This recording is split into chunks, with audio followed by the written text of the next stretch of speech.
I hope you all are fine and safe at your homes. Now today I am going to teach standard 10 chapter number 1 chemical reaction and equation. This is our third video lecture. Now today we will learn about the types of chemical reaction.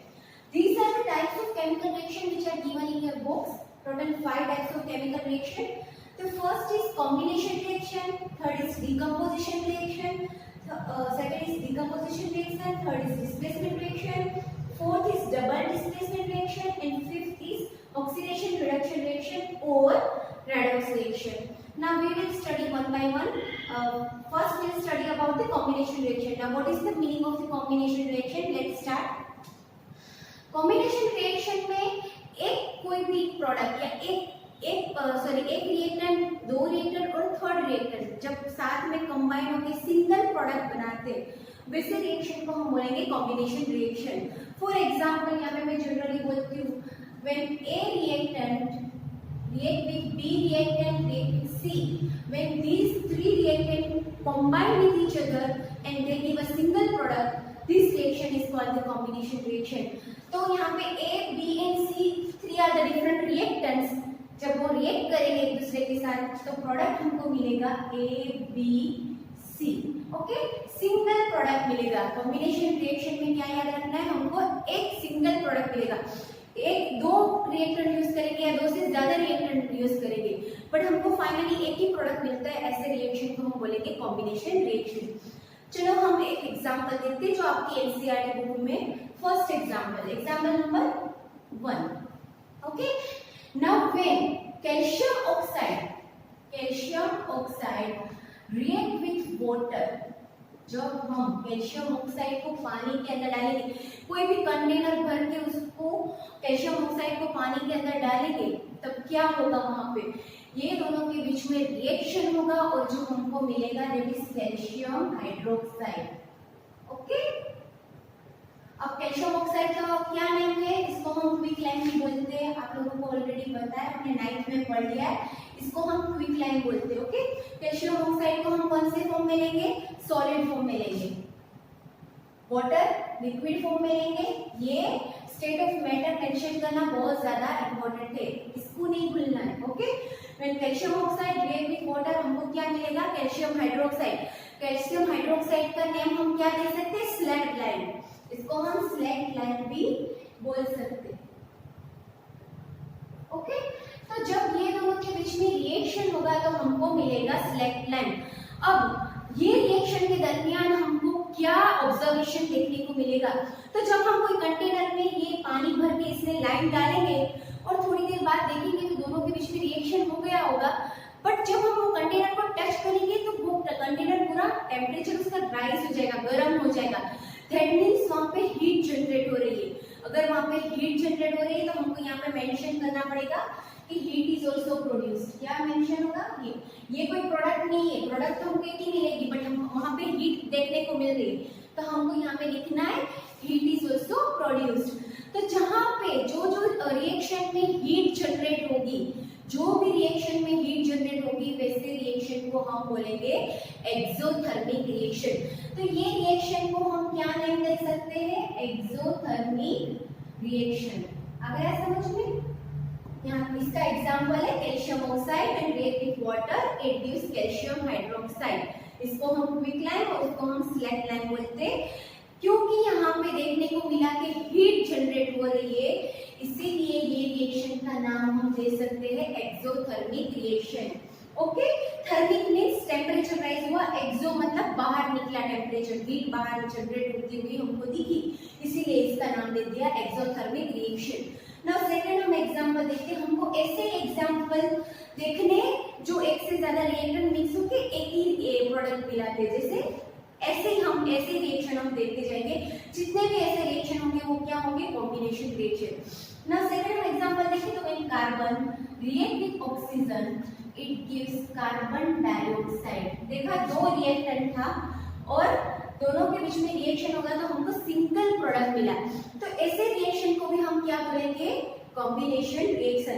Carbon हम कौन सी form में लेंगे, solid form में, oxygen gaseous form में, और जो हमको product हमारा मिलता है वो कौन से फॉर्म में मिलेगा, गैसियस फॉर्म में. यस, यहाँ पे मुझे नेम मेंशन करने की जरूरत नहीं है, आप लोगों को नेम ऑलरेडी पता है, आप लोगों को लिखना है यहाँ पे, इसको कार्बन बोलते हैं, इसको ऑक्सीजन नहीं लिखते, this carbon dioxide. Okay, now third reaction, हमारा थर्ड रिएक्शन कॉम्बिनेशन रिएक्शन का हम क्या देखेंगे, when hydrogen react with oxygen it gives water, simple reaction. जब हाइड्रोजन और ऑक्सीजन के बीच में हम रिएक्शन करेंगे तो हमको क्या मिलेगा, वाटर। ओके, अब हम देखो ये रिएक्शन बैलेंस है कि नहीं, हम देखते हैं, हाइड्रोजन 2 है, यहाँ पे 2 एटम है, ऑक्सीजन 2 है, यहाँ पे सिंगल है, तो हम क्या करेंगे, यहाँ पे ऑक्सीजन को डबल करने के लिए हम क्या करेंगे, यहाँ पे 2 लगा देंगे। जब हमने यहाँ पे 2 लगाया तो हमारा हाइड्रोजन कितना हो गया, 4, तो हमको हाइड्रोजन को भी बैलेंस करना पड़ेगा, तो हम यहाँ पे भी आगे 2 लगा देंगे। ओके, हो गया हमारा कॉम्बिनेशन रिएक्शन। अब हमको आगे क्या करना है, इसके स्टेट ऑफ मैटर लिखने हैं। हाइड्रोजन कौन से फॉर्म में लेंगे हम, गैसियस फॉर्म में, ऑक्सीजन भी गैसियस फॉर्म में, और हमको जो वाटर मिलेगा वो कौन से फॉर्म में मिलेगा, लिक्विड फॉर्म में। यस, तो ये तीनों है, ये जो भी तीनों रिएक्शन मैंने लिखे, these are called the combination reaction. ये तीनों एग्जांपल ऑलरेडी आप लोगों की बुक में दे दिए। नाउ नेक्स्ट हम पढ़ेंगे, हमारी एनसीईआरटी बुक का पढ़ेंगे, that is the decomposition reaction. Okay, I hope आप लोगों को कॉम्बिनेशन रिएक्शन समझ में आ गया होगा। वैसे हम नेक्स्ट पढ़ते डीकंपोजिशन रिएक्शन, इसमें क्या होगा, जब कोई भी कॉम्प्लेक्स फॉर्म में जो भी रिएक्टेंट होगा उसको हमको डीकंपोज करके उसको सिंपलर फॉर्म में कन्वर्ट करना है। एक फॉर एग्जांपल, जनरली मैं आप लोगों को समझाती हूँ, एग्जांपल बाद में दूंगी। फॉर एग्जांपल, ये हमारा कोई रिएक्टेंट है, ओके, अब हम उसको डीकंपोज करेंगे। डीकंपोज कैसे करेंगे, हम या उसको कोई भी हीट देंगे या तो कोई सनलाइट के फॉर्म में इसको डीकंपोज करेंगे। तो फॉर एग्जांपल हम यहाँ पे इसको, ये हमारा जो रिएक्टेंट है, इसको हीट देके डीकंपोज करेंगे तो वो सिंपलर फॉर्म में कन्वर्ट हो जाएगा, मतलब हमको 1 2 3 प्रोडक्ट एक साथ मिलेगी। तो ये ए बी सी है, तो ये कन्वर्ट हो जाएगा ए प्लस बी प्लस सी फॉर्म में। ओके, तो हमारा जो कॉम्प्लेक्स रिएक्शन था उसको हमने गर्म करके उसको हमने अलग अलग 2 3 प्रोडक्ट में कन्वर्ट किया, ऐसे रिएक्शन को हम बोलेंगे डीकंपोजिशन रिएक्शन। ओके, ना मैं आप लोगों को 1 बाय 1 एग्जांपल देती हूँ जो आप लोगों की बुक में ऑलरेडी दिए हुए हैं। फर्स्ट हम देखेंगे कि फेरस सल्फेट, जब फेरस सल्फेट को हम हीट करेंगे, डिकम्पोज करेंगे, ओके, डिकम्पोज करेंगे in the presence of heat. जब फेरस सल्फेट को when we decompose the ferrous sulphate in the presence of heat, तो वहां पे क्या होगा, 3 अलग अलग प्रोडक्ट हमको देखने को मिलेगा। ओके, एक तो देखने को मिलेगा Fe2O3, सेकेंड प्रोडक्ट हमको मिलेगा सल्फर डाइऑक्साइड। इस Fe2O3 को हम क्या बोल सकते हैं, फेरिक ऑक्साइड।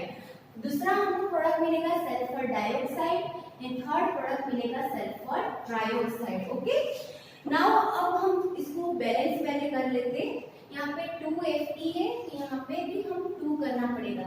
सल्फर कितने हुए, 2, तो सल्फर 2 है, ऑक्सीजन 4 2 8, तो 3 + 3 6 × 8, हमारा रिएक्शन ऑलरेडी बैलेंस है। ओके, अब हम इसको कौन से फॉर्म में लिया है, फेरस सल्फेट को हमने सॉलिड फॉर्म में लिया है, ये भी जो हमको मिलेगा वो भी सॉलिड फॉर्म में मिलेगा, ये गैसियस फॉर्म में मिलेगा और ये भी मिलेगा हमको गैसियस फॉर्म में। ओके, नाउ अब जब ये हमारा फर्स्ट एग्जांपल है कि जब हम फेरस सल्फेट को हीट करेंगे तब हमको प्रोडक्ट मिलेगा ferric oxide, sulphur dioxide and sulphur trioxide. मैं यहाँ पे नेम लिख देती हूँ, फेरस सल्फेट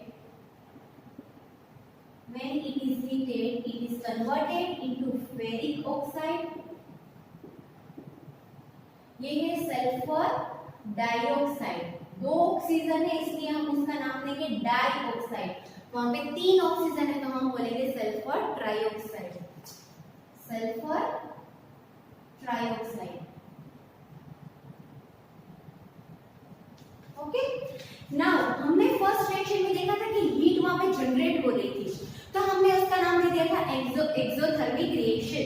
बट यहाँ पे तो हम खुद हीट देके केमिकल रिएक्शन कर रहे हैं, यहाँ पे कोई हीट जनरेट नहीं हो रही, हमको हीट देना पड़ता है, हीट को अंदर इन्वॉल्व करना पड़ता है, एब्सॉर्ब होती है अंदर हीट, तो ऐसे रिएक्शन को हम बोलेंगे कौन सा reaction, endothermic reaction, endothermic reaction.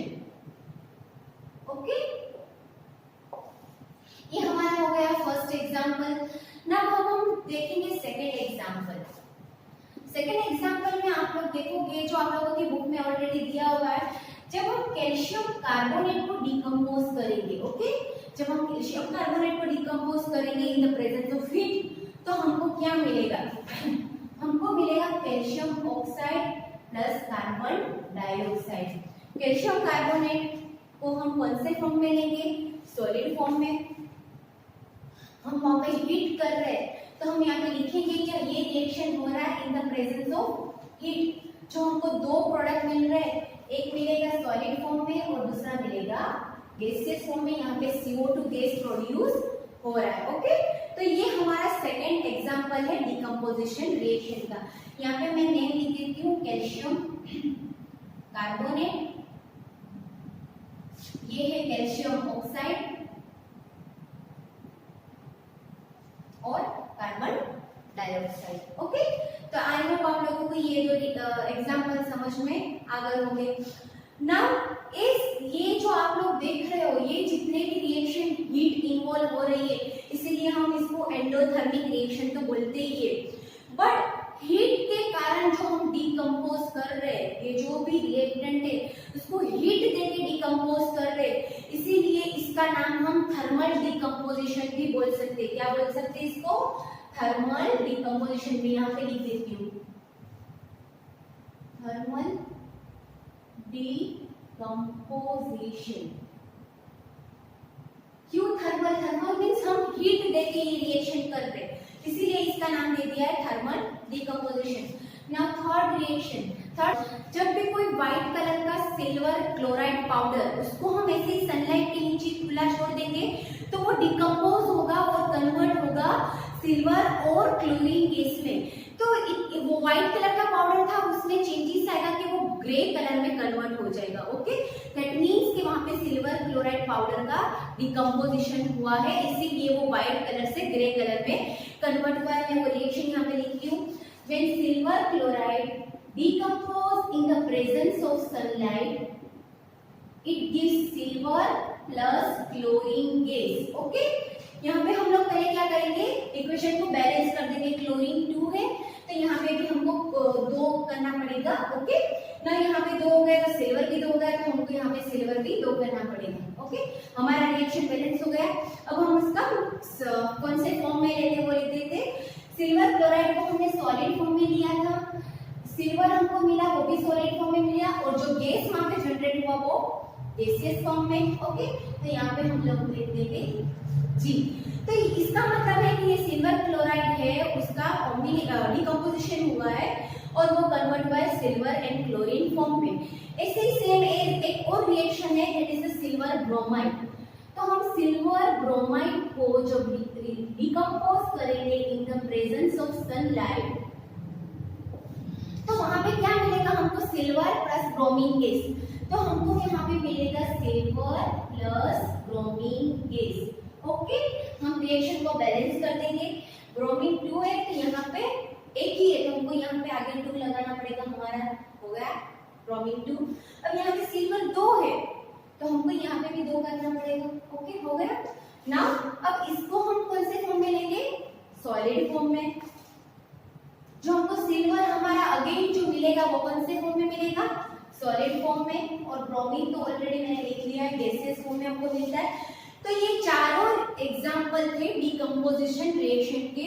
I hope आप लोगों को ये अच्छे से समझ में आ गया होगा। ये चारों रिएक्शन ऑलरेडी आप लोगों की बुक में दे दिया है। अगर आप लोगों को पास बुक नहीं है तो आप यहाँ से देख के एग्जाम्पल लिख सकते हो।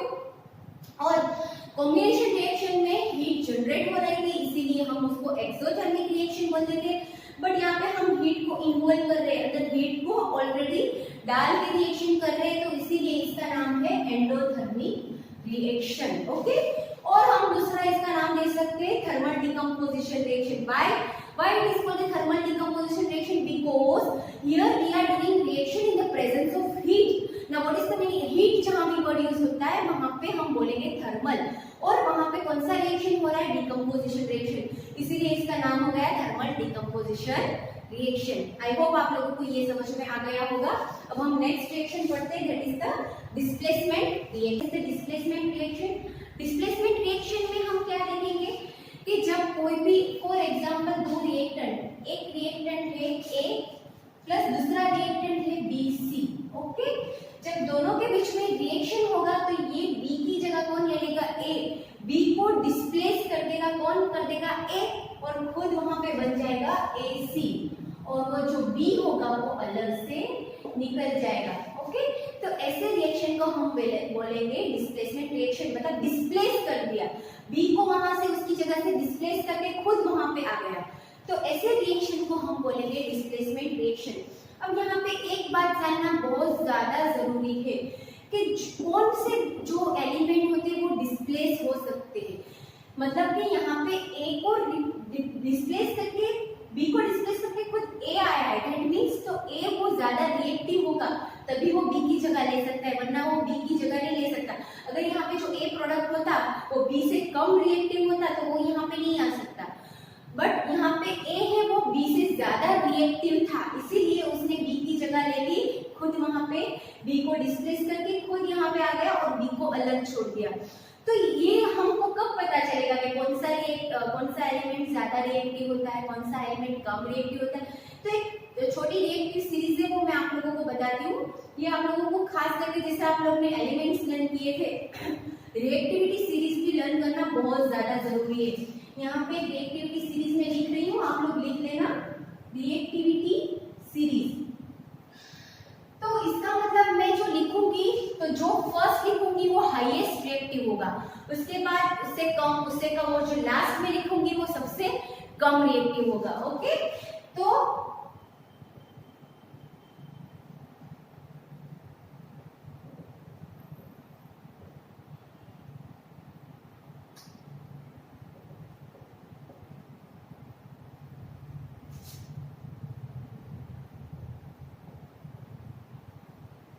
देखो, सबसे पहले मोस्ट रिएक्टिव एलिमेंट है पोटेशियम, पोटेशियम के बाद है सोडियम, पोटेशियम से कम है सोडियम, उसके बाद लेस रिएक्टिव कैल्शियम, फिर मैग्नीशियम, फिर एल्यूमिनियम, फिर जिंक, फिर आयरन, फिर लेड, फिर हाइड्रोजन, फिर कॉपर, फिर आएगा mercury, silver, gold and platinum, okay. तो ये रिएक्टिविटी सीरीज लिखना बहुत ज्यादा जरूरी है। अगर आप लोगों को यहाँ तक लर्न नहीं होता, देखो ये तो सिंपल है, mercury, silver, gold and platinum, इसका मैं आप लोगों को थोड़ा बहुत ट्रिक दे देती हूँ, यहाँ तक लर्न करने का कैसे लर्न कर सकते हैं, हाइड्रोजन तक। केदारनाथ का मालिक आलू जरा फीका पकाता है, ओके, ये याद रखना। ये थोड़ी ट्रिक है लर्न करने की, केमिस्ट्री के एलिमेंट्स थोड़े ऐसे ट्रिक वाइज हम लर्न कर सकते हैं इजीली। केदारनाथ का मालिक आलू जरा फीका पकाता है। अब आप लोग थोड़ा ट्राई करना, आप लोगों से लर्न हो जाएगा। और फिर ये सिंपल है, copper, mercury, silver, gold and platinum, फिर आप लोगों को 4-5 ही लर्न कर लेंगे, तो आप लोगों की रिएक्टिविटी सीरीज इजीली लर्न हो जाएगी। आई होप अब आप लोगों को समझ में आ गया कि कैसे ए ने जगह ले ली। अब ये ए होगा वो बी से ऊपर आता होगा तभी वो बी की जगह ले पाएगा, वरना नहीं ले पाएगा। तो हम एग्जाम्पल देते जाते हैं। एग्जाम्पल नंबर 1, हम कोई भी आयरन का एलिमेंट लेके, फॉर एग्जाम्पल आयरन नेल, जो आयरन की खिली होती है वो लेते हैं, उसको हम डालेंगे कॉपर सल्फेट सॉल्यूशन में। तो हम रिएक्शन वाइज लिखते जाते हैं, when iron is react with copper sulphate solution. अब यहाँ पे क्या होगा, डिस्प्लेसमेंट रिएक्शन होगा। आयरन और कॉपर के बीच में हम देखें तो कौन ज्यादा रिएक्टिव है, आयरन पहले आता है इसलिए आयरन ज्यादा रिएक्टिव है, कॉपर बाद में आता है, कॉपर लीस्ट रिएक्टिव है। तो यहाँ पे क्या होगा, कॉपर की जगह कौन ले लेगा, यस आयरन ले लेगा। तो यहाँ पे कौन आ जाएगा, आयरन आ जाएगा, तो यहाँ पे बन जाएगा फेरस सल्फेट, और यहाँ पे जो बाद में जो कॉपर है वो अलग से निकल जाएगा। आ गया समझ में? ऐसे रिएक्शन को हम बोलेंगे डिस्प्लेसमेंट रिएक्शन। ये रिएक्शन एक्टिविटी करके भी आप लोगों के बुक में दिखा है, कुछ नहीं है, एक टेस्ट ट्यूब लिए, अंदर ब्लू कलर का कॉपर सल्फेट सॉल्यूशन है, उसमें हम आयरन नेल डालेंगे। जब आयरन नेल को वहां से निकालेंगे, मतलब ये कॉपर सल्फेट सॉल्यूशन में हम आयरन नेल डालेंगे, तो वो आयरन नेल के ऊपर ब्राउनिश कलर का वहां पे कवर हो जाएगा। इसका मतलब है जो आयरन है वो फेरस सल्फेट में कन्वर्ट हो चुका है। ओके, तो ऐसे रिएक्शन को हम बोलेंगे डिस्प्लेसमेंट रिएक्शन। ये तो आप लोगों को पता है, आयरन हम सॉलिड फॉर्म में ले रहे हैं, कॉपर सल्फेट है वो हमने सॉल्यूशन बनाया हुआ है, इसको हम बोलेंगे एक्वेस सॉल्यूशन, इसको भी हम बोलेंगे एक्वेस सॉल्यूशन, और इसको हम जो लास्ट में हमको कॉपर मिलेगा वो वापस से हमको कौन से फॉर्म में मिलेगा, सॉलिड फॉर्म में। ओके, तो ये हमारा फर्स्ट रिएक्शन है। नाउ सेकंड रिएक्शन हम देखते हैं जिंक का। When zinc react with copper sulphate, okay same यहाँ पे जिंक देखो, जिंक आगे है और कॉपर वापस नीचे, सेम रिएक्शन होगा। तो यहाँ पे zinc when react with copper sulphate, तो ये कन्वर्ट हो जाएगा जिंक सल्फेट और कॉपर ऐसे ही बाहर निकल जाएगा। अगर यहाँ डिस्प्लेसमेंट रिएक्शन कैसे होता है, zinc when react with copper sulphate, वहां पे हो जाएगा, वहां पे कॉपर की जगह कौन ले लेगा, जिंक, तो बन जाएगा जिंक सल्फेट और कॉपर अलग निकल जाएगा। जिंक हम लेंगे सॉलिड फॉर्म में, कॉपर सल्फेट सॉल्यूशन है तो हम लिखेंगे AQ मतलब एक्वेस सॉल्यूशन। जिंक सल्फेट भी हमको मिलेगा एक्वेस फॉर्म में, एंड कॉपर अगर अगेन जो बाहर निकल जाएगा वो हमको मिलेगा सॉलिड फॉर्म में। एग्जांपल 3 जो आप लोगों की बुक में दिया है वो है लेड। जब लेड को हम रिएक्ट करेंगे कॉपर क्लोराइड के साथ, मतलब when lead react with copper chloride, तो हमको क्या मिलेगा, जब यहाँ पे Cu है और लेड है, तो देखो लेड भी Cu से आगे है, देखा आप लोगों ने, लेड है वो भी कॉपर से आगे है, तो ये लेड यहाँ पे कॉपर की जगह ले लेगा, तो क्या बन जाएगा PbCl2, PbCl2, और लास्ट में जो बाहर निकल जाएगा that is the copper. Okay, ये भी हमने सॉलिड फॉर्म में लिया था, ये एक्वेस फॉर्म में, ये भी एक्वेस फॉर्म में, और ये सॉलिड फॉर्म में। ये नेम याद नहीं रहते तो ये आयरन है, जिंक है और ये लेड है। क्या है, लेड, ये जिंक और ये है आयरन। ये कौन सा सॉल्यूशन था, कॉपर सल्फेट सॉल्यूशन। ओके, ये भी कॉपर सल्फेट सॉल्यूशन, और ये था कॉपर क्लोराइड। कौन सा था, कॉपर क्लोराइड, और ये दिया हमको लेड क्लोराइड सॉल्यूशन। कौन सा सॉल्यूशन, लेड क्लोराइड। ये जिंक सल्फेट और ये फेरस सल्फेट, इसको हम बोलेंगे फेरस सल्फेट और इसको हम बोलेंगे zinc sulphate. Okay, I hope आप लोगों को डिस्प्लेसमेंट रिएक्शन समझ में आ गया होगा। अब हम इसके बाद नेक्स्ट रिएक्शन पढ़ेंगे, that is the double displacement reaction. Now student, अब हम पढ़ेंगे डबल डिस्प्लेसमेंट रिएक्शन। जिसे हम लोग ने आगे देखा था कि डिस्प्लेसमेंट हुआ था, मतलब कि एक ने बी की जगह ले ली थी, यहाँ पे हम लोग डबल डिस्प्लेसमेंट देखेंगे। मैं आप लोगों को जनरली बताती हूँ, when A B react with C D, देखो यहाँ पे दो रिएक्टेंट था, एक था ए बी, सेकेंड था सी डी। तो यहाँ पे जो सी डी है तो डी चला जाएगा ए की जगह, ए चला जाएगा डी की जगह, तो दोनों एक दूसरे के साथ डिस्प्लेस हो जाएंगे, दो अलग अलग एलिमेंट डिस्प्लेस होंगे, इसीलिए इसका नाम दे दिया है डबल डिस्प्लेसमेंट रिएक्शन। तो यहाँ पे ए बी था उसकी जगह बन जाएगा ए सी, और सी डी था उसकी जगह बन जाएगा बी डी। तो आप लोग देख सकते हो, देखो यहाँ पे बी की जगह किसने ले ली, सी ने, तो ये एक डिस्प्लेसमेंट हुआ।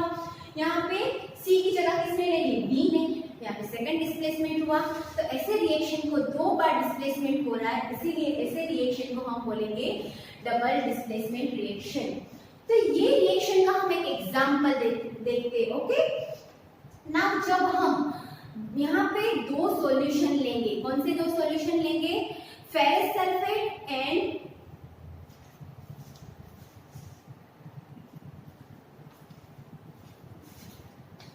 तो स्टूडेंट यहाँ पे हमने देखा, मतलब हम एग्जांपल लेते हैं सोडियम सल्फेट, एक सोडियम सल्फेट का सॉल्यूशन लेना है, सॉल्यूशन लेंगे मतलब एक्वेस फॉर्म में लेंगे, और बेरियम क्लोराइड का सॉल्यूशन लेना है। दोनों को अलग अलग टेस्ट ट्यूब में लेके हमको दोनों को मिक्स अप करना है। जब मिक्स होगा तब दोनों के बीच में रिएक्शन होगा, और वहां पे कौन सा रिएक्शन होगा, डबल डिस्प्लेसमेंट रिएक्शन। ओके, तो हमको क्या देखने को मिलता है और लास्ट में हमको प्रोडक्ट क्या मिलती है वो हम रिएक्शन करके बताती हूँ मैं आप लोगों को।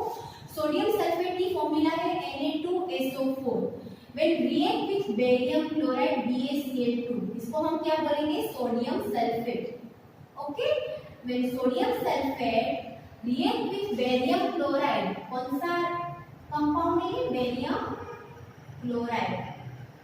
तो हमको क्या मिलेगा, हमको यहाँ पे डिस्प्लेस होगा तो हमको मिलेगा यहाँ पे बेरियम सल्फेट। पहला जो मिलेगा वो हमको मिलेगा बेरियम सल्फेट और जो सेकेंड मिलेगा, देखो बेरियम और सल्फेट दोनों एक दूसरे के साथ मिक्स होकर यहाँ पे हमको मिल रहा है प्रोडक्ट हमारा बेरियम सल्फेट। लास्ट में बचा क्या, सोडियम एंड क्लोराइड। तो हमको क्या मिला लास्ट में, यहाँ पे 2 सोडियम है एंड 2 क्लोराइड है तो हम लिखेंगे 2NaCl। ओके, लास्ट में हमको मिला सोडियम क्लोराइड। ओके, तो यहाँ पे दो अलग अलग एलिमेंट का डिस्प्लेसमेंट हुआ है, इसीलिए हमने नाम दे दिया है डबल डिस्प्लेसमेंट रिएक्शन। ये जो मिला है उसको हम बोलेंगे बेरियम सल्फेट। क्या बोलेंगे इसको, बेरियम सल्फेट। और इसको हम बोलेंगे सोडियम क्लोराइड। सोडियम क्लोराइड का आप लोगों को पता है हमारा जो कॉमन सॉल्ट है इसको हम क्या बोलते हैं, NaCl, that is the sodium chloride. और जो बेरियम सल्फेट, जो दोनों एक्वेस सॉल्यूशन को, ये जो दोनों एक्वेस सॉल्यूशन है वो दोनों को हम मिक्सअप करेंगे तब हमको ये बेरियम सल्फेट है वो पीपीटी फॉर्म में मिलेगा। कौन से फॉर्म में, प्रेसिपिटेट फॉर्म में। प्रेसिपिटेट क्या होता है, इनसोल्यूबल सब्सटेंस। कोई भी कंपाउंड के अंदर जो छोटे छोटे ग्रेन्यूल्स लाइक इनसोल्यूबल सब्सटेंस मिलते हैं उसको हम बोलेंगे प्रेसिपिटेट्स। इसीलिए यहाँ पे हमको प्रेसिपिटेट मिल रहा है, इसीलिए डबल डिस्प्लेसमेंट रिएक्शन को हम प्रेसिपिटेशन रिएक्शन भी बोलते हैं। क्या बोलते हैं, प्रेसिपिटेशन रिएक्शन। ये बहुत ज्यादा इंपॉर्टेंट है, एग्जाम में पूछते हैं what is precipitation reaction and give the example of precipitation reaction. Precipitation reaction हम डबल डिस्प्लेसमेंट रिएक्शन को बोल सकते हैं। The reaction in which insoluble substance are observed, it is called the precipitation reaction.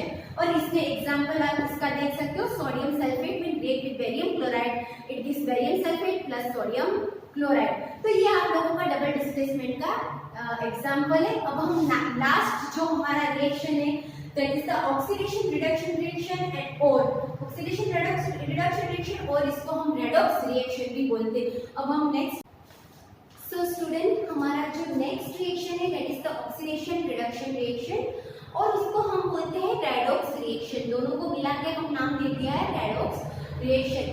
now oxidation में क्या होगा, कोई भी हमारा सब्सटेंस होगा, फॉर एग्जांपल सब्सटेंस A, उसमें या तो हम ऑक्सीजन को ऐड करेंगे, ओके, या तो हम कोई सब्सटेंस में ऑक्सीजन को ऐड करेंगे या तो वो सब्सटेंस से हम हाइड्रोजन को रिमूव करेंगे। क्या होगा, कोई भी सब्सटेंस में या तो ऑक्सीजन को ऐड करना है या तो हाइड्रोजन को रिमूव करना है। तो ऐसे रिएक्शन को हम बोलेंगे ऑक्सीडेशन रिएक्शन। वैसे रिडक्शन में क्या होगा, फॉर एग्जांपल हमारा सब्सटेंस है उसमें हमने हाइड्रोजन को ऐड किया, हमारे सब्सटेंस में हाइड्रोजन को ऐड किया, ऑक्सीजन को रिमूव किया। किसको रिमूव किया, ऑक्सीजन को। तो ऐसे रिएक्शन को हम बोलेंगे रिडक्शन रिएक्शन। क्या होगा, रिडक्शन रिएक्शन।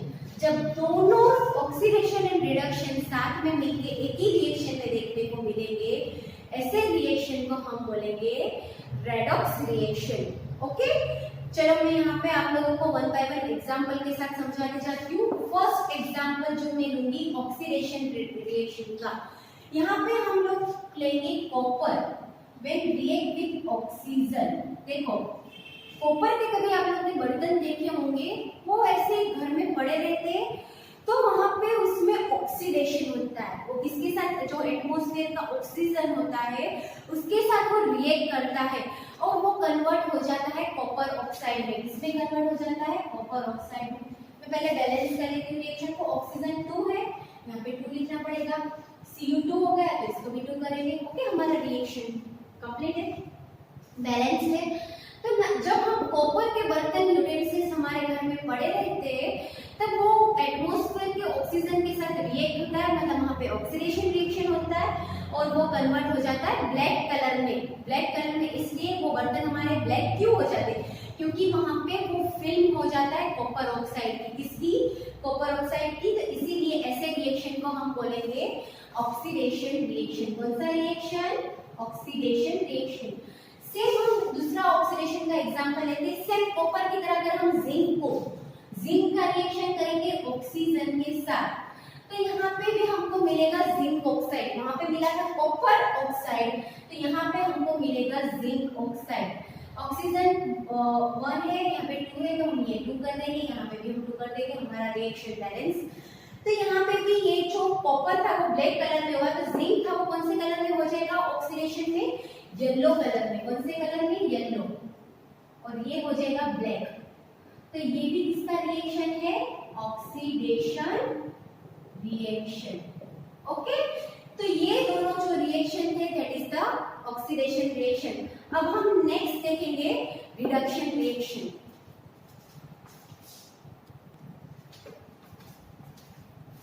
सो स्टूडेंट, अब हम रिडक्शन रिएक्शन का एग्जांपल देखते हैं। देखो यहाँ पे मैंने थर्ड एग्जांपल ले लिया that is the reduction reaction का। ये जो कॉपर ऑक्साइड हमको मिला है, अगर उसको हम हाइड्रोजन के साथ रिएक्ट करेंगे, when copper oxide react with hydrogen, okay, तो हमको मिलेगा यहाँ पे क्या मिलेगा, हमको कॉपर और वाटर मॉलिक्यूल। तो देखो यहाँ पे कॉपर ऑक्साइड था, उसमें से ऑक्सीजन रिमूव हो चुका है। क्या हो चुका है, ऑक्सीजन रिमूव हो चुका है। देखो यहाँ पे देखो सिर्फ कॉपर है, कॉपर ऑक्साइड में से ऑक्सीजन को हमने रिमूव कर दिया है। तो जहां ऑक्सीजन रिमूव होगा वैसे रिएक्शन को हम क्या बोलेंगे, रिडक्शन रिएक्शन। क्या होगा, ये एग्जांपल है रिडक्शन रिएक्शन का। अगर ये तीनों एग्जांपल, ये शायद आप लोगों की बुक में नहीं होगा, बट ये और ये दोनों एग्जांपल आप लोगों की बुक में दे दिया है। When copper oxide when react with hydrogen, यहाँ पे ऑक्सीजन को रिमूव करके वो किसके साथ हो गया है, हाइड्रोजन के साथ। तो ऐसे रिएक्शन को हम रिडक्शन रिएक्शन बोलेंगे। नाउ अगेन यहाँ पे ये बात बहुत ज्यादा इंपॉर्टेंट है, आप लोग यहाँ पे ध्यान देना। अब देखो यहाँ पे कॉपर में से ऑक्सीजन रिमूव हुआ है, देखा आप लोगों ने, कॉपर में से क्या रिमूव हुआ है, ऑक्सीजन रिमूव हुआ है। तो हम इसको क्या बोलेंगे, रिडक्शन। क्या बोलेंगे, रिडक्शन। हुआ रिडक्शन क्योंकि ऑक्सीजन रिमूव हुआ। बट यही सेम रिएक्शन में आप लोग देखोगे तो ऑक्सीडेशन भी हुआ है, ये हाइड्रोजन के साथ ऑक्सीजन ऐड हुआ है। देखा आप लोगों ने, हाइड्रोजन के साथ ऑक्सीजन ऐड हुआ है। तो जहां ऑक्सीजन ऐड होगा तो उसको हम क्या बोल सकते हैं, ऑक्सीडेशन।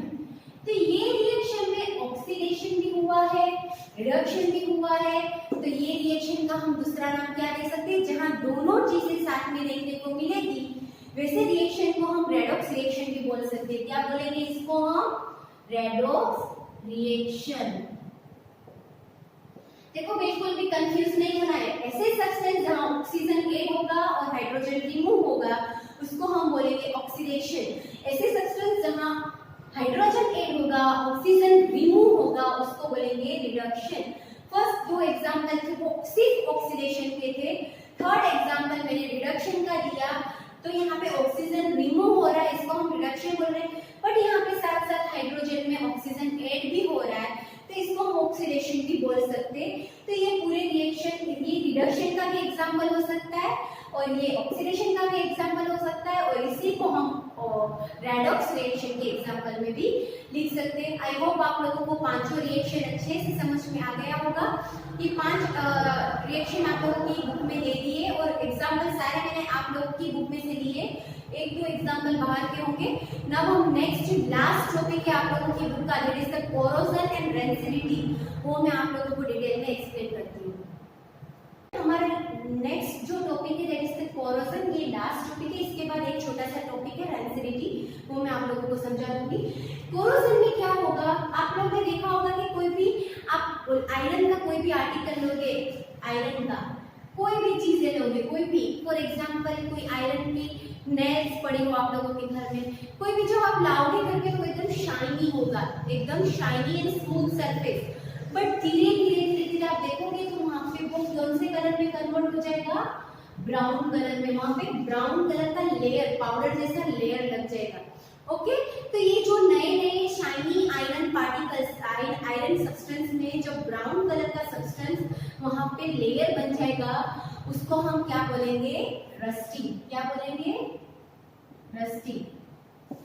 ओके, तो इसी तरह जब कोई भी सब्सटेंस में या तो मॉइस्चर के अटैक में या तो फिर एसिड के अटैक में जब उसमें कलर चेंजेस देखने को मिलता है कोई भी एलिमेंट्स में, तो उसको हम बोलेंगे कोरोजन। क्या बोलेंगे, कोरोजन। ओके, तो this is also the example of corrosion.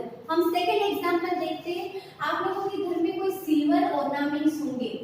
Silver ornaments जब बड़े होंगे तो वो कोई भी मॉइस्चर के अटैक में या तो फिर कोई एसिड के अटैक में आपके वो सिल्वर ऑर्नामेंट्स से वो ब्लैक कलर में कन्वर्ट हो जाएंगे। कौन से कलर में? ब्लैक कलर में कन्वर्ट हो जाएंगे। तो this is the also example of corrosion. वैसे ही मैंने आप लोगों को पहले ही बोला था, कॉपर के बर्तन होते हैं आप लोगों के घर में, वो भी मॉइस्चर के अटैक में आते हैं या तो वहाँ पे ऑक्सीडेशन होता है या तो कुछ भी, तो वो धीरे धीरे कौन से कलर में, कभी ब्लैक या तो कभी ग्रीनिश कलर में कन्वर्ट हो जाते हैं। तो वो भी एग्जांपल किसका है? कोरोजन का। वो कौन से? ज्यादातर ग्रीनिश ब्लैक जैसे आप लोगों को दिखते हैं। तो ये सारे एग्जांपल है कोरोजन के। ओके, कोरोजन में आप लोगों को क्या लिखना है कि कोई भी मॉइस्चर या एसिड के अटैक में जब सिल्वर ब्लैक कलर में कन्वर्ट हो जाता है, कॉपर ग्रीनिश कलर में कन्वर्ट हो जाता है, तो ऐसे रिएक्शन को हम बोलेंगे कोरोजन।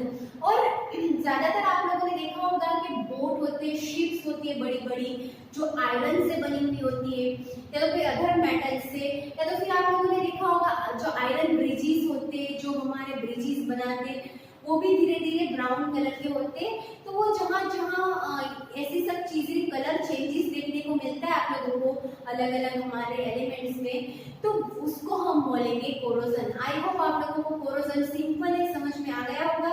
अब इसके बाद जो है वो हम पढ़ेंगे, जो लास्ट टॉपिक है जो हमारे चैप्टर का, वो है rancidity. Now what is rancidity? कभी कभी आप लोग कोई भी फूड लेते हो बाहर से, या तो फिर उसमें ऑयल या तो फैट प्रेजेंट होता है। ऐसे फूड जिसमें ऑयल या तो फैट यूज होता है, वैसे फूड को आप लॉन्ग टाइम तक, लंबे समय तक घर पे रख देते हो, फिर जब उसको खाते हो तो आप लोगों के उसके टेस्ट में और स्मेल में चेंजेस देखने को मिलेगा। ओके, उसका टेस्ट भी चेंज हो गया होगा, उसकी स्मेल भी चेंज हो गई होगी। तो वहां पे इसका मतलब है वहां पे क्या हुआ है? रेंसिडिटी। वो फूड क्या हो गया है? फूड में क्या हो जाता है? रेंसिड। फूड कैसा हो जाता है? Rancid. What is the meaning of rancid? Smell in the change in the taste and smell of food. क्या होगा? Change in smell and taste of food. Okay, तो वैसे इसको हम बोलेंगे रेंसिड, मतलब वो खाना रेंसिड हो चुका है। तो रेंसिड क्यों होता है? क्योंकि वहां पे ऑक्सीडेशन होता है। ओके, तो ऑक्सीडेशन होने के कारण वहां पे फूड का हमारा जो चेंजेस आ जाता है स्मेल में और टेस्ट में, तो वैसे रिएक्शन को हम बोलेंगे रेंसिडिटी। बट हम यहाँ पे क्या करेंगे? ऑक्सीडेशन को स्लो करने के लिए, या तो फिर जो सब्सटेंस है उसको वहां पे ऑक्सीडेशन ना हो, इसीलिए हम ज्यादातर फूड कहाँ स्टोर करते हैं? एयर टाइट कंटेनर पे। एयर टाइट कंटेनर में स्टोर करना इसलिए इम्पोर्टेंट है ताकि अंदर ऑक्सीडेशन ना हो, वो ऑक्सीजन के कांटेक्ट में ना आए और फूड के साथ ऑक्सीडेशन ना हो। ओके, नाउ यहाँ पे कभी कभी हम वहाँ पे एंटीऑक्सीडेंट भी यूज कर सकते हैं। ज्यादातर जो बड़े बड़े इंडस्ट्री वाले होते हैं, फूड इंडस्ट्री वाले होते हैं, जो वो फूड पैकेट्स बनाते हैं और वहाँ पे ऑयल और फैट का यूज होता है और उनको लॉन्ग टाइम तक प्रिजर्व रखना है, तो वो लोग उसमें क्या ऐड करते हैं? एंटीऑक्सीडेंट यूज करते हैं। एंटीऑक्सीडेंट में एग्जांपल मैं आप लोगों को देती हूँ, BHA, butylated hydroxy anisole, butylated hydroxy anisole, और BHT, that is butylated hydroxytoluene, butylated hydroxytoluene। Okay, ये दो एग्जांपल मैंने जनरली आप लोगों को बताया, आप लोगों की बुक में नहीं दिए, बट एक्स्ट्रा नॉलेज के लिए आप लोगों को जानना होंगे। ज्यादातर फूड में कौन से एंटीऑक्सीडेंट डालते हैं? तो ऐसे डालते हैं butylated hydroxy anisole and butylated hydroxytoluene. Okay, but जब आप लोग जो चिप्स खाते हो, वेफर्स खाते हो, पोटैटो चिप्स, बनाना चिप्स, जो आप लोग पैकेट्स लेते हो बाहर से, उसमें अंदर गैस भरा हुआ होता है। आप लोग जब खोल, वो पूरा फूला हुआ होता है अंदर गैस, तो अंदर कौन सा गैस भरा हुआ होता है? Nitrogen gas. ओके, अंदर नाइट्रोजन गैस को फ्लश करते हैं। क्यों? रीजन क्यों है? चिप्स में नाइट्रोजन गैस क्यों डालते हैं? क्योंकि उसको ऑक्सीडेशन से बचाने के लिए, वहां पे ऑक्सीडेशन ना हो और वो फूड खराब ना हो, इसीलिए हम जो पैकेट्स बाहर से खरीदते हैं, जो चिप्स वगैरह, उसमें नाइट्रोजन गैस को फ्लश करते हैं।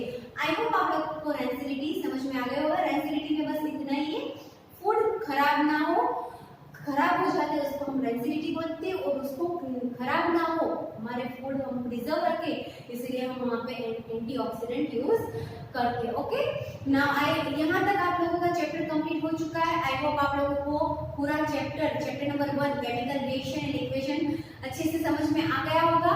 अगर चैप्टर के रिलेटेड कोई भी क्वेरीज हो, कोई भी डाउट हो, तो आप लोग मुझे डायरेक्टली पूछ सकते हो। और पीडीएफ जो आप लोगों को मिली है उसमें ऑलरेडी आंसर्स लिखे हुए हैं, तो आप लोग डायरेक्टली लिख लो। फिर भी कुछ समझ में ना आए तो कोई भी क्वेरीज हो तो मुझे कॉल करके पूछ सकते हो। Thank you, have a nice day, do very good care of yourself.